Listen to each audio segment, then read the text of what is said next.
আজ রাতে ফাহিম ভাইয়ার গায়ে হলুদ, আর কালকে বিয়ে। আজ সন্ধ্যায় বের হব আমরা। ফাহিম ভাইয়ারা ভাড়া বাসায় থাকে, যেখানে বড় বিয়ের আয়োজন করা কঠিন, তাই গায়ে হলুদ আর বিয়ে কোনোটাই বাড়িতে হবে না, কমিউনিটি সেন্টারে হবে সব। আমরা প্রথমে যাব ফাহিম ভাইয়াদের বাসায়। সন্ধ্যার পর ওখান থেকে সবাই বের হয়ে কমিউনিটি সেন্টারের উদ্দেশ্যে রওনা দিব। একটা লাল পাঞ্জাবি পরেছে সে, আমি একটা হলুদ রঙের শাড়ি। গায়ে হলুদ বলে কথা, আয়নার সামনে দাঁড়িয়ে চুল ঠিক করা, ঘড়ি ঠিক করা, কত ঢং করছে সে। এদিকে আমি রেডি হয়ে বসে আছি। সবসময় শুনতাম মেয়েরা রেডি হতে সময় লাগে, অথচ আমি রেডি হয়ে দেখলাম সে এখনো রেডি হলো না। আমি একটু বিরক্ত হয়ে বললাম, এতক্ষণ লাগে আপনার রেডি হতে? সে ডোন্ট কেয়ার ভাব নিয়ে দাঁড়িয়ে রইলো। তারপর বলল, কতক্ষণ লাগছে? এই 5 মিনিটেই তো আমি রেডি হয়ে গেলাম। তো এর আগে আমাকে রেডি করিয়ে রাখলেন কেন? সেই বিকেল থেকে রেডি হওয়ার জন্য তাড়া দিচ্ছিলেন। হৃদ ভাইয়া বলল, কারণ তো নিশ্চয়ই আছে। এই ধরো, তোমাকে যদি আমি এখন রেডি হতে বলতাম, তাহলে তুমি রেডি হতে লাগিয়ে দিতে কম করে হলেও 1 ঘন্টা, বা আরো বেশিও লাগতে পারে।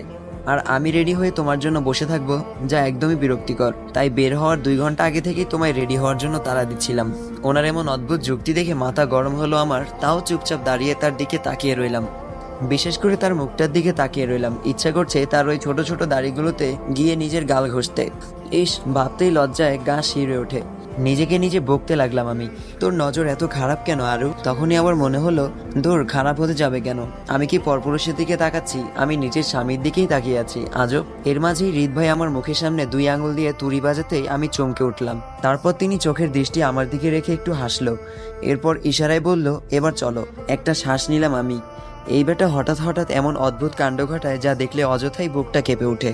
আমি আর সে যখন সিঁড়ি দিয়ে নামছিলাম, তখন মামি দেখি এক দৃষ্টিতে তাকিয়ে আছে আমাদের দিকে। হয়তো অবাক দৃষ্টি, নয়তো মুগ্ধ দৃষ্টি এটা। এরপর এগিয়ে এসে আমার এক হাত হৃদ ভাইয়ার হাতে ধরিয়ে দিয়ে বলল, ফিরে আসার আগ পর্যন্ত এই হাত ছাড়বি না। আমি লজ্জায় মাথা নিচু করে আছি। হুটহাট তার এমন স্পর্শগুলোয় যেন সারা শরীর জুড়ে শীতল শিহরণ বয়ে যায়। এরপর মামির থেকে বিদায় নিয়ে গাড়িতে গিয়ে বসলাম আমি, আর সে ড্রাইভিং সিটে। আমি তার দিকে চেয়ে বললাম, আমায় ড্রাইভিং শিখাবেন? তিনি স্বাভাবিকভাবেই বলল, তুমি ড্রাইভিং শিখে কি করবে? এই ধরেন, আমরা কখনো এভাবে বের হলাম, তখন বেশিক্ষণ চালানোর পর আপনার শক্তি শেষ হয়ে গেলে আমি চালাবো। হৃদ ভাইয়া আমার দিকে তাকিয়ে বলল, এত অল্পতেই দম ফুরিয়ে যাওয়ার চান্স নেই। তার দৃষ্টির মুখোমুখি হতেই আমি চোখ সরিয়ে ফেললাম, চুপচাপ বাইরের দিকে তাকিয়ে রইলাম।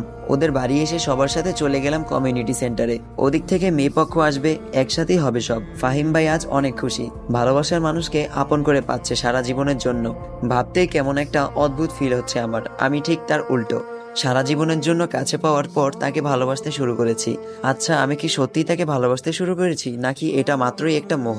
বাড়ি ফিরে গেলে যখন ওর থেকে দূরে চলে যাব, তখন এই মোহ কেটে যাবে না তো? মনকে প্রশ্ন করলাম, প্রেম আর মোহের মাঝে পার্থক্য কি? মন উত্তর দিল, বাস্তবে যা প্রেম তা কোনো মোহ নয়। প্রেমের জন্ম করুণা থেকে হয়, আর মোহের জন্ম লোভ থেকে। প্রেম মুক্তি দেয়, আর মোহ আবদ্ধ করে। তাই প্রেম আত্মাধিক, যা আত্মার সাথে মিশে যায়, আর মোহ একটা ঘোর, যা একটু পর কেটে যায়। দূরত্বই বলে দিবে কে কাকে কতটুকু ভালোবাসে। এখানেও হৃদ ভাইয়ের সেই মেয়ে ফ্রেন্ডটাকে দেখে খুব রাগ হলো আমার। হৃদ ভাইয়ের সাথে দাঁড়িয়ে দাঁড়িয়ে কথা বলছে, তা মোটেও সহ্য হচ্ছে না আমার। গায়ে হলুদের পার্ট শুরু হবে 10টার পর। এখন কয়েকজন মেহেদি লাগাতে ব্যস্ত, আর কয়েকজন ছবি তুলতে। আর নীরব ভাইয়া সেই কখন থেকে একটা মেয়েকে ফলো করছে। হৃদ ভাইয়ার কাছে শুনলাম, এই নীরব ভাইয়া নাকি খুব ফাজিল, সারাক্ষণ মাথায় মেয়ে পটানোর চিন্তা ঘুরে। হঠাৎ ঠাস করে একটা চরের শব্দে আমি পেছনে তাকালাম, দেখে নীরব ভাইয়া গালে হাত দিয়ে দাঁড়িয়ে আছে, আর সামনে মেয়েটা। আমার বুঝতে বাকি রইল না কি হয়েছে। নিজের অজান্তেই হেসে দিলাম আমি। নীরব ভাই হুট করে আমার সামনে এসে দাঁড়িয়ে বলল, ভাবি, যা দেখেছেন প্লিজ কাউকে বলবেন না, বিশেষ করে হৃদকে তো বলবেনই না, কারণ এটা তারা শুনলে আমাকে নিয়ে সারাদিন মজা নেবে। আমি একটু হেসে বললাম, কিন্তু আমি তো কিছুই দেখিনি। নীরব ভাই বুকে হাত দিয়ে একটা নিঃশ্বাস নিয়ে সেখান থেকে চলে গেল। আমিও হাতে মেহেদি দিলাম। মেহেদির মাঝখানে হাতের তালুতে বড় করে লিখলাম আর, যা হৃদ ভাইয়ের নামকে বোঝায়। আমি হাত একটু শুকানোর পর ধুয়ে নিলাম। এরপর হৃদ ভাইয়ের সামনে গিয়ে ঘুরঘুর করতে লাগলাম। হাতটা বারবার ওর সামনে ধরতে লাগলাম, যাতে আমার হাতের দিকে তার চোখ পড়ে। কিন্তু বেটা তো কোনো পাত্তাই দিচ্ছে না। খুব রাগ হলো আমার। এবার নিজে গিয়েই তাকে বললাম, আমি হাতে মেহেদি দিয়েছি, আপনি কি দেখতে পাচ্ছেন না? উনি সোজাসুজি বলল, তো হাতে মেহেদি দিয়েছো, এটা দেখার কি আছে? আমি বললাম, আচ্ছা দেখেন তো কেমন হয়েছে। হৃদ ভাইয়া বলল, ভালো। এই বলেই তিনি আবার ফাহিম ভাইয়ের কাছে চলে গেলেন। ওনার এমন ব্যবহারে প্রচুর রাগ হচ্ছে আমার মেহেদি রাঙা হাত দেখে প্রশংসা তো করলোই না।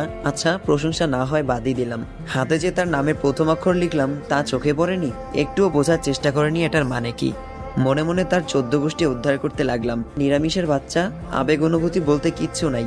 রাগে সেখান থেকে চলে গেলাম, হাতে পানি দিয়ে ঘুষতে লাগলাম জোরে জোরে, আর মনে মনে বলতে লাগলাম আমার কপাল এটা, আল্লাহ আমারে এমন নিরামিষ একটা জামাই দিছে, ভালোবাসা দূরে থাক, আবেগ অনুভূতিও কিচ্ছু নাই, আজকেই তুলে ফেলবো এই অক্ষর। তখনই পেছন থেকে হৃদ ভাইয়ের গলার আওয়াজ কানে এলো। হৃদ ভাইয়া বলল, এত ঘষে লাভ নেই, এটা অত সহজে উঠবে না, বরং আরো ছড়িয়ে গিয়ে সৌন্দর্য নষ্ট করবে। এটা যেন কাটা গায়ে লবণের ছিটার মতো লাগলো। কিছুক্ষণ পর সকলের উদ্দেশ্যে নীরব ভাইয়া বলে উঠল, হ্যালো এভরিওয়ান, বিয়ে মানেই হাসি খুশি আনন্দ আর দুটি মানুষের জীবন একই সূত্র পবিত্র বন্ধনে আবদ্ধ হওয়া। চারদিকে এমন ঝাঁকঝমকপূর্ণ পরিবেশটা দেখতেই সুন্দর লাগছে খুব, তাই না? হ্যাঁ, আর এই ঝাঁকঝমকপূর্ণ পরিবেশটা আরো মধুময় করে তুলতে এখন সকলের মাঝে গান নিয়ে আসছে আমাদের প্রাণপ্রিয় বন্ধু রিত। আমার যেন খুশিতে হাততালি দিতে ইচ্ছা করছে।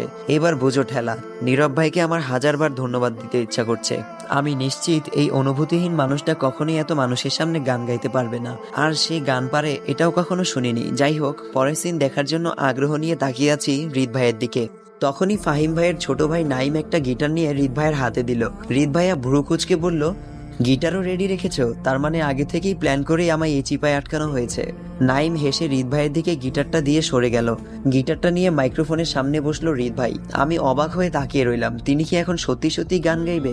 গিটারের শব্দ কানে আসতেই আমার মনে হলো এটা নতুন নয়, যেন আগে থেকেই প্র্যাকটিস করা এই সুর। আমার দিকে তাকিয়ে রইল হৃদ ভাই আর গাইতে শুরু করলো, আসসালামু আলাইকুম এভরিওয়ান, আজকের পর্ব এই পর্যন্তই। ভিডিওটা খুবই ছোট হয়ে গেছে, সেই কারণে সবার কাছে ক্ষমা চেয়ে নিচ্ছি।